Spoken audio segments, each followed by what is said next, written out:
Delhi NCR में फिर महंगी हुई सीएनजी। सीएनजी की कीमत में 1 रुपए की बढ़ोतरी हुई है। 3 दिन में दूसरी बार ये दाम बढ़े हैं। 15 मई को 2 रुपए बढ़े थे दाम और 2 दिन बाद फिर से दाम में बढ़ोतरी देखने को मिली है, कीमतें बढ़ी हैं। ऐसे में कई सारे सवाल उठ रहे हैं कि अब दिल्ली एनसीआर में सफर करना और ज्यादा महंगा हो जाएगा। क्या ऑटो, कैब और निजी वाहन चालकों की जेब पर इसका दबाव बढ़ेगा और क्या लगातार बढ़ती कीमतों से आम आदमी का बजट बिगड़ने वाला है? तो दिल्ली एनसीआर के लोगों को फिर महंगाई का झटका लगा है।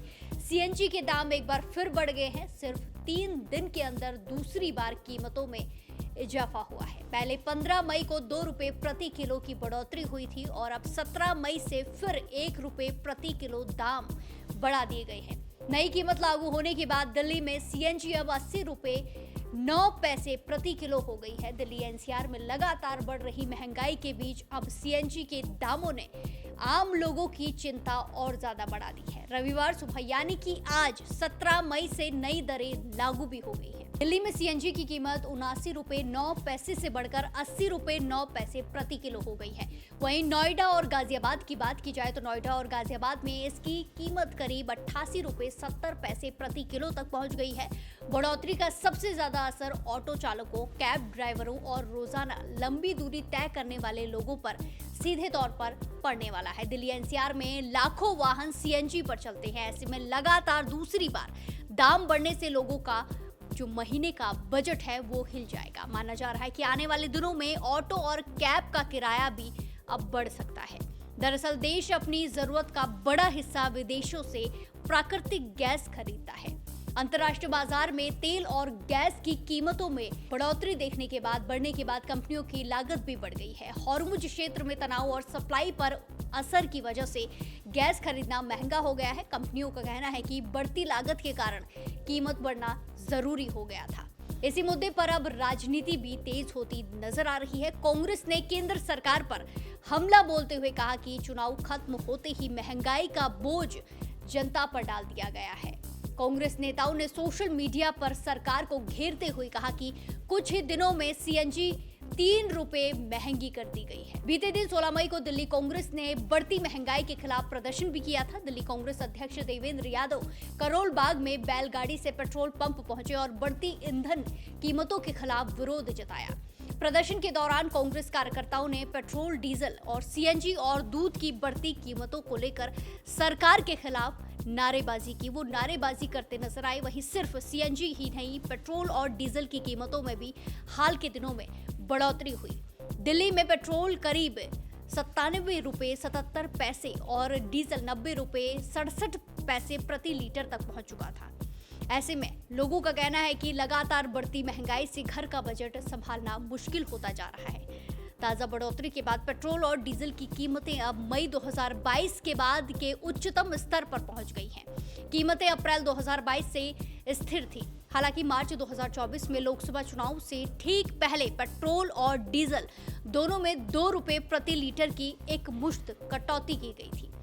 आखिरी बार दरों में बढ़ोतरी अप्रैल 2022 में हुई थी। वहीं अब मुंबई में पेट्रोल 106.68 रुपए प्रति लीटर और डीजल 93.14 रुपए प्रति लीटर हो गया है। कोलकाता में पेट्रोल 108.74 रुपए प्रति लीटर और डीजल 95.13 रुपए प्रति लीटर हो गया, जबकि चेन्नई में पेट्रोल 103.67 रुपए और डीजल 95.25 रुपए प्रति लीटर हो गया है। आपको बता दें कि प्रधानमंत्री नरेंद्र मोदी ने इस सप्ताह ईंधन बचत, घर से काम करने और यात्रा कम करने की अपील की थी, क्योंकि ऊर्जा की ऊंची कीमतें भारत के विदेशी मुद्रा भंडार पर दबाव डाल रही हैं। लगातार तीसरे साल चालू खाते के घाटे को बढ़ाने का खतरा उत्पन्न कर रही है।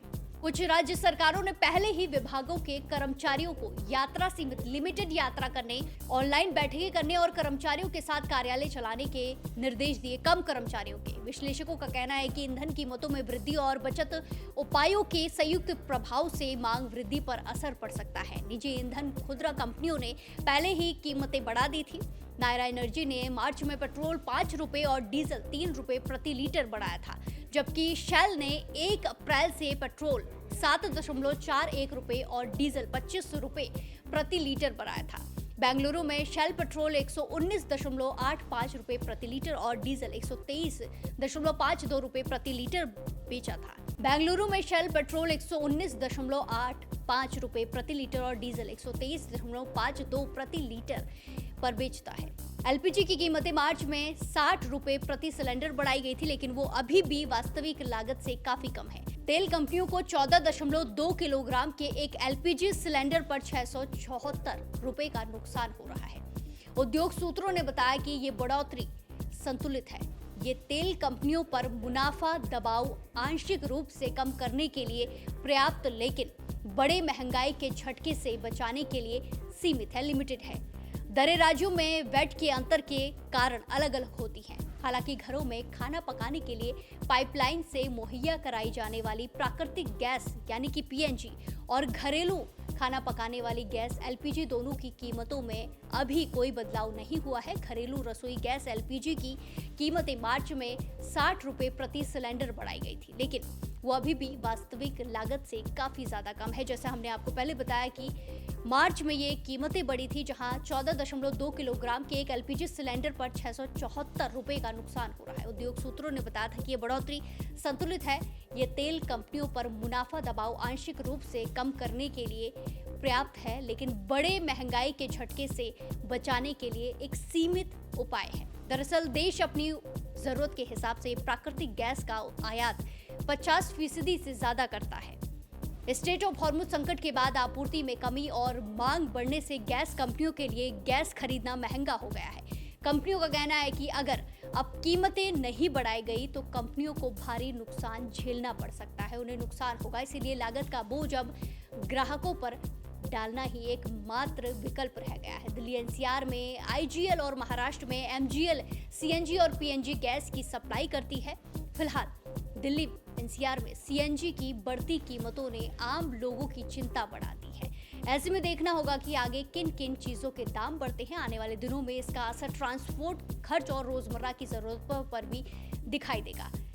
इस खबर पर आपकी क्या कुछ राय है? सीएनजी के दाम बढ़े हैं, क्या कुछ आप सोचते हैं? कमेंट्स में जरूर बताएं और बाकी देश और दुनिया की खबरों के लिए जुड़े रहिए दैनिक जागरण के साथ। नमस्कार।